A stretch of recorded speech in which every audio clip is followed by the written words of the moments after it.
Hi, welcome back to new video. क्या आप भी MBBS इन पाकिस्तान स्कॉलरशिप के लिए वेट में थे? BDS इन पाकिस्तान स्कॉलरशिप के वेट में थे? डी फार्मेसी इन पाकिस्तान स्कॉलरशिप के वेट में थे? तो उसकी official notice embassy of Pakistan के जरिए द्वारा परराष्ट्र मंत्रालय में भेज दिया गया है। परराष्ट्र मंत्रालय के द्वारा शिक्षा मंत्रालय में और शिक्षा मंत्रालय के द्वारा चिकित्सा शिक्षा आयोग में आपको नोटिस पहुंच गया है। और चिकित्सा शिक्षा आयोग जो मेडिकल एजुकेशन कमीशन बोलते हैं, उसने भी अपना नोटिस ऑफिशियल पेज पर रख दिया है कि आप अगर पाकिस्तान में MBBS, BDS और डी फार्मेसी पढ़ना चाह रहे हैं तो आप अप्लाई कर सकते हैं। और उसके लिए एलिजिबिलिटी, सीट, मैट्रिक्स, कब तक क्या प्रोसेस है, वो सारी चीज़ भी दिया गया है। लेकिन सबसे पहले ये देखा जाए कि जो एप्लीकेशन फॉर्म की जो डेडलाइन है वो करने मतलब कि 2081/4/16 मीन्स 16 गते तक 5 बजे तक है। और आप अप्लाई अभी भी कर सकते हैं क्योंकि 2081/4/11 गते से शुरू हो गया है एप्लीकेशन फॉर्म मीन्स फ्राइडे से। तो फाइनली आप अप्लाई कैसे कर सकते हैं, सीट मैट्रिक्स क्या है, डेडलाइन तो मैंने बता दी 2081/4/16 गते की 5 बजे तक है। और इसकी रिजल्ट कब आएगा, रिजल्ट आने के बाद आपको क्या क्या प्रोसीजर करना पड़ेगा, ये सारी चीज़ हम लोग एक बार वीडियो में देखते हैं। तो आगे बढ़ते हैं। ये सबसे पहले ये एप्लीकेशन फॉर्म कौन बच्चे अप्लाई कर सकता है? तो ये एप्लीकेशन फॉर्म वही बच्चे अप्लाई कर सकते हैं जो नेपाली स्टूडेंट्स हैं। और इसके बाद हम लोग एलिजिबिलिटी में भी इस पर डिटेल में चर्चा करेंगे। सबसे पहले अगर देखते हैं डेडलाइन की बात करते हैं तो मैंने बोला क्या आपको 2081/4/16 गते तक की डेडलाइन है। उसके बाद टोटल सीट्स की बात करते थे। MBBS में टोटल 12 सीट है, जिसमें से ओपन में 7 सीट है, फीमेल में के लिए 2 सीट है। उसके बाद आदिवासी जनजाति के लिए 1 है, खास आर्य के लिए 1 है और आपको मधेसी के लिए 1 है। ये बोल सकते हैं कि जो टोटल जो 12 सीट है उसमें से 5 सीटें रिजर्वेशन आरक्षण में है और 7 सीटें ओपन मीन्स खुला प्रतियोगिता द्वारा है।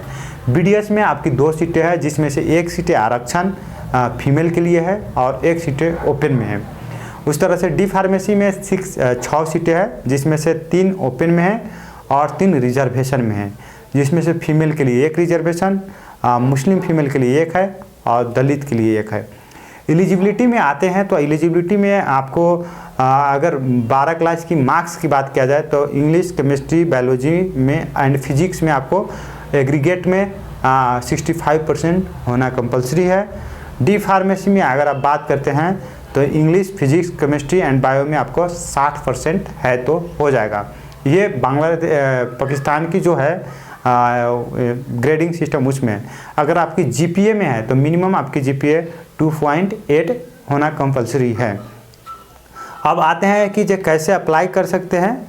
और आपको एलिजिबिलिटी में एक बात ये भी याद करना पड़ेगा कि आप C 2023 के नवंबर 4 को जो कॉमन एंट्रेंस एग्जामिनेशन हुआ था या 2080 में जो कॉमन एंट्रेंस एग्जामिनेशन हुआ था वो आप क्वालिफाइड होना कंपलसरी है।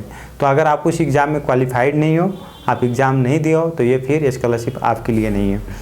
अब अप्लाई कैसे कर सकते हैं, हाउ टू अप्लाई में आप देखिए क्या करना है। मेडिकल एजुकेशन की जो आप एप्लीकेशन फॉर्म फिलअप किए उसी तरह से वहाँ पर यूज़र नेम एंड पासवर्ड रखना है एंड लॉगिन करना है। वहाँ पर लॉगिन करने के बाद अगर 2023 की या 2080 में जो एग्ज़ाम हुई थी मेडिकल एजुकेशन कमीशन की या इससे पिछले साल की जो एग्ज़ाम हुआ है उसमें आप पास हो तो वहाँ पर आपको एप्लीकेशन फॉर्म में व्यू डिटेल में जाना है और आपको फिर करने मतलब कि अप्लाई बटन पर जाना है और वहाँ पर लिखा होगा apply to PTAP Pakistan technical assistant program कहकर उसका फुल फॉर्म होता है, उसमें अप्लाई करना है।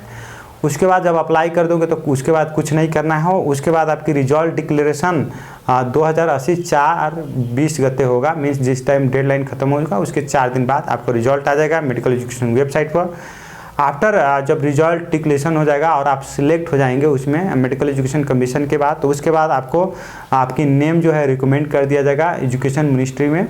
उसके बाद जो भी आपकी आफ्टर सिलेक्शन जो भी आपकी काम है मिनिस्ट्री ऑफ एजुकेशन, उसके बाद पाकिस्तान एम्बेसी, वो सारा फॉर्मेलिटीज़ आपको खुद से पूरा करना है। मेडिकल एजुकेशन आपको उसमें कुछ नहीं सहयोग कर सकता, आपको खुद पूरा करना है।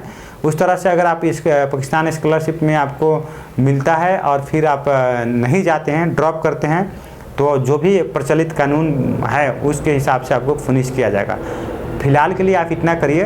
नेक्स्ट वीडियो में हम लोग आपको बताएंगे कि आप अगर पाकिस्तान में स्कॉलरशिप में जा रहे हैं तो क्या क्या डॉक्यूमेंट रिक्वायर्ड पड़ सकता है, क्या क्या डॉक्यूमेंट आपको रिक्वायर्ड है, ये सारी चीज़ हम लोग नेक्स्ट वीडियो में नेक्स्ट टॉपिक के साथ लेकर आएंगे। अभी आप अप्लाई कीजिए अपने एप्लीकेशन फॉर्म को लॉगिन कर 2023 की या 2024 लिखा होगा, 2023 के जो एग्ज़ाम हुए हैं, इससे पिछले वाले एग्ज़ाम में व्यू डिटेल में क्लिक कर वहाँ पर आप जाकर अप्लाई अप्लाई फॉर पीटीएफ के लिए रखिए और उसकी कंफर्मेशन पेज भी या स्क्रीनशॉट आप रख सकते हैं। मिलते हैं नेक्स्ट वीडियो में नेक्स्ट टॉपिक के साथ।